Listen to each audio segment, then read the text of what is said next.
Bienvenidos a Palabra Escrita, qué bueno que nos acompaña. Nos encontramos en la librería Jaime García Terrés de la Universidad Nacional Autónoma de México y nos acompaña el doctor Alejandro Carrillo Castro para conversar sobre su libro El dragón y el unicornio. Es un libro sensacional, es un libro que tiene en el centro las cuestiones realmente de fondo de la equidad de género. Es un libro que además ha fascinado a muchos escritores. En primer lugar diré yo a Carlos Fuentes, que escribe el prólogo de este libro, un prólogo de 32 cuartillas, un texto muy importante, pero a otros escritores también, como por ejemplo Andrés Enestrosa, Carlos Monsiváis, Carlos Castillo Peraza, Germán Dehesa, Santiago Genovesa, en fin. Ha sido un éxito, el libro está en la tercera edición. Alejandro Carrillo, gracias por esta entrevista. Gracias, Greta, por habernos invitado nuevamente a tu programa. Bueno, a ver, en primer lugar a mí me llama mucho la atención y seguramente al público le llamará también la atención esto de El dragón y el unicornio. El título es simbolismo. Cuéntanos un poco por qué escogiste este título. Sí, porque efectivamente habla de la tensión o el choque entre dos conceptos del mundo, el concepto matriarcal y el concepto patriarcal. Pero imagínate un título que se llamara El choque entre el modelo político patrilineal y el modelo consanguíneo matrilineal. Entonces es preferible usar símbolos que puedan resultar accesibles a las personas que lo sepan, que estamos hablando de estas dos ideas. Y encontré que en el mundo de la mitología, en el mundo de los animales fantásticos que no existen en la realidad, encontraba yo precisamente estas dos posibilidades. El dragón, porque el dragón, aunque no existe como tal en la naturaleza, los dragones de la isla Komodo, desde luego, en realidad se le dice dracon a la serpiente en griego. Las serpientes sí existen, pero el nombre que ya se ha acuñado en el mundo de los símbolos de los animales fantásticos del dragón corresponde a el animal que se arrastra, el animal que está pegado a la tierra, pegado a la naturaleza, y normalmente en el mundo de la mitología y de las leyendas se le ha relacionado con el mundo de lo femenino. Entonces, por eso es que los grandes héroes occidentales se la pasan matando dragones. Desde Marduk, que mata en la Mesopotamia a la dragona Tiamat, pasando por todos los dragones que matan los héroes griegos. Bueno, el propio Hércules mata una hidra, una serpiente de varias cabezas, hasta San Miguel y San Jorge. Y en la propia Biblia se habla, en el Apocalipsis de San Juan, de entonces el ángel logró aprisionar a esa gran serpiente, a ese viejo dragón, y lo mandó para que ya no estuviera molestando más al mundo. Eso por cuanto al dragón. Y por cuanto al unicornio, porque también siendo un ser totalmente mitológico, el hombre siempre se sintió minusvaluado en el mundo de la naturaleza, porque no podía crear como la mujer a los hijos, no los podía crear de su propio vientre, no podía dar vida de su propio cuerpo.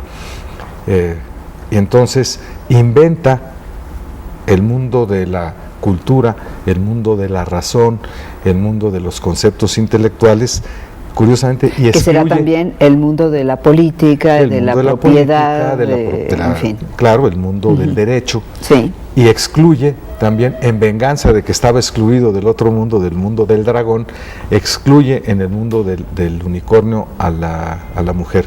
Y el unicornio es porque simbólicamente, como no puede crear físicamente con su cuerpo, entonces se saca el falo y se lo pone en el cerebro para crear, por medio de ese falo cerebral, de ese cuerno, el mundo de la civilización occidental, el mundo conceptual, en donde también, en venganza de haber sido primero excluido en el mundo natural por las mujeres, ahora excluimos a las mujeres del mundo cultural, del mundo del unicornio. Y esa tensión se sigue dando todavía, es decir, por eso seguimos buscando la equidad de género que no existe en este momento. Oye, Alejandro Carrillo, equidad de género, bueno, cuando leemos este libro y hablamos de equidad de género, llegamos un poco a la conclusión de que, bueno, pues esto tiene 5,000 años, desde Mesopotamia nos llevas hasta Mesoamérica, ¿no? Y bueno, entonces estamos hablando de una gigantesca utopía, ¿no? Cuando hablamos de equidad de podría género. Ser una utopía, vamos a la definición del término, que no existe ningún lugar en donde se pueda dar, utopos, sí.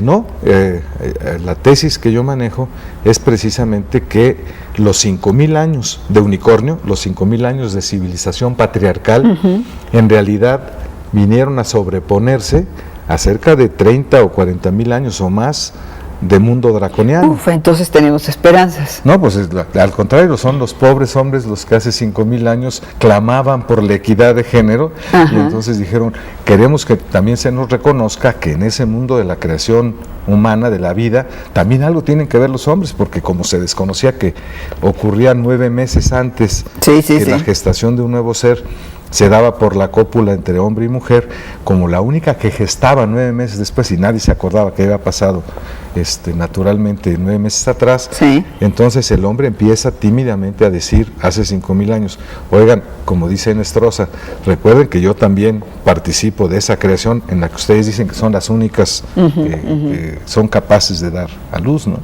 Vamos a un corte y justamente regresamos con este texto de Andrés Nestrosa y con alguna parte también de el prólogo que escribe Carlos Fuentes. Vamos a un corte y regresamos.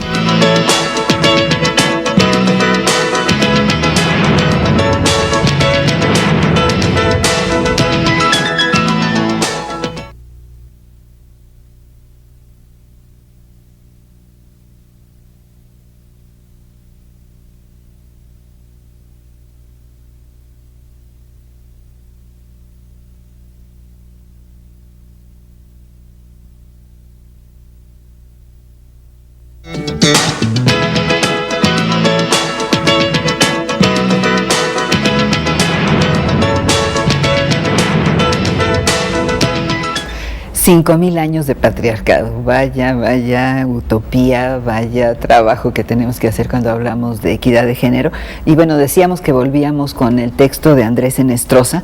Andrés Nestrosa, a propósito de este libro, dice: una primera condición del matriarcado es la ignorancia de la paternidad. El pobre hombre no supo durante miles de años que era el papá de sus hijos. No sabía el pobre que una parte del material lo ponía él. Y dice: cielito, por un trabajo me podrás dar 4 reales. Chinita, no seas tan cara, yo puse los materiales. No lo sabía, tardó en saberlo, y el día que lo supo fue el día más grande de la historia. Vino el concepto de los celos, la propiedad privada, el mando, el dominio del hombre. Eso no existe en Juchitán.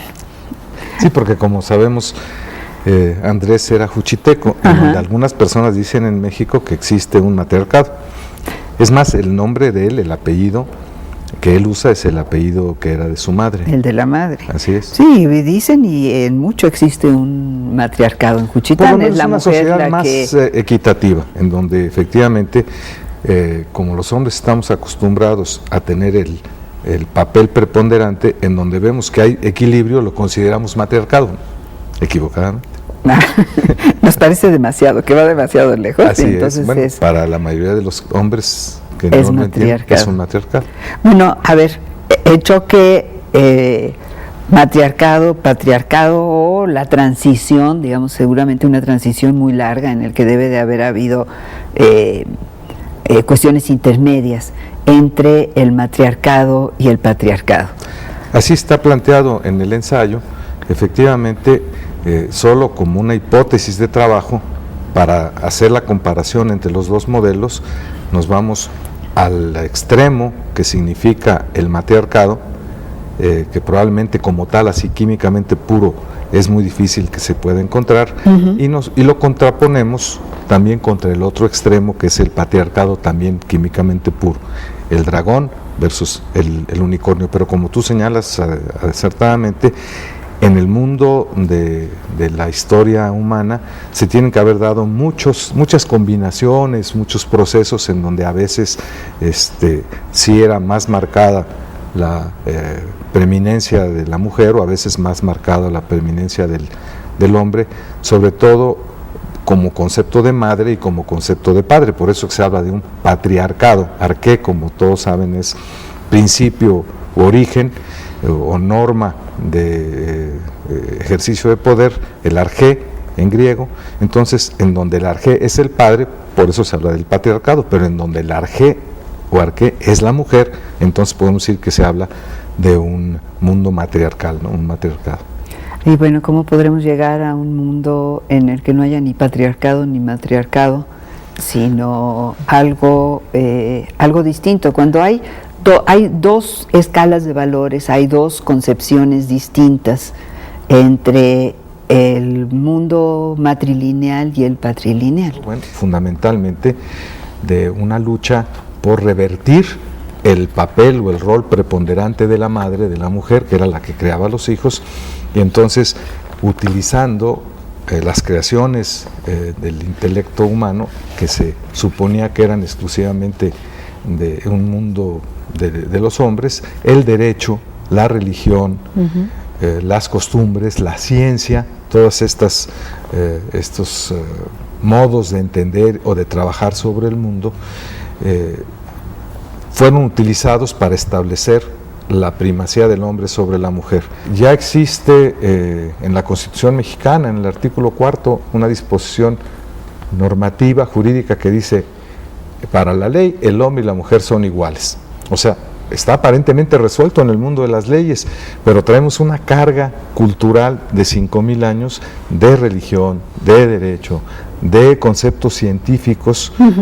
Aristóteles, por ejemplo, llegó a decir que el alma se transmitía a través del semen masculino, o sea, quien daba la vida era el hombre, y eso desde como un postulado científico, imagínate nada más. Entonces contravertir. Y imagínate quién lo dijo también. Y Aristóteles durante 2000 años fue el sumum de la ciencia, y entonces, bueno, si lo dijo Aristóteles, por algo ha de haber sido, y no era la religión judio-cristiana, no era las leyendas, era la pretensión de la explicación científica en Occidente. Entonces, por eso es que va a costar mucho trabajo todavía, a pesar de que ya es una decisión, dijéramos, de la voluntad de los seres humanos llegar a la equidad de género.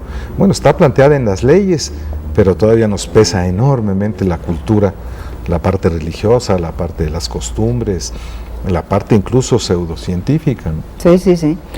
Alejandro Carrillo, este libro es un libro erudito, por un lado, pero además es un libro que se deja leer, o sea, que te lleva a lo largo de los 9 capítulos, otro simbolismo, ¿verdad? Claro, 9 meses de gestación de un ser humano. Y bueno, ¿cuánto tiempo te llevó? No escribirlo, escribirlo e investigarlo, porque aquí hay una investigación cultural, yo diría que jurídica. La investigación empieza casi desde que acompañé a mi padre a Egipto, cuando fue el primer embajador de México en lo que entonces era la República Árabe Unida. Estaban unidos Egipto y Siria, 1959. Ahí tuve oportunidad de visitar Grecia, Roma, Palestina, es decir, Jerusalén, y empezar un poco a entender todas estas cosas, porque en esa época se acababa de descubrir que la historia occidental empezaba en Sumeria, así se llamaba el primer libro que leí a los 19 años cuando estaba ahí. La historia empieza en Sumeria, no en Grecia ni en Roma, sino en Sumeria. Se acababan de traducir las primeras tabletas en cuneiforme. Después fui más o menos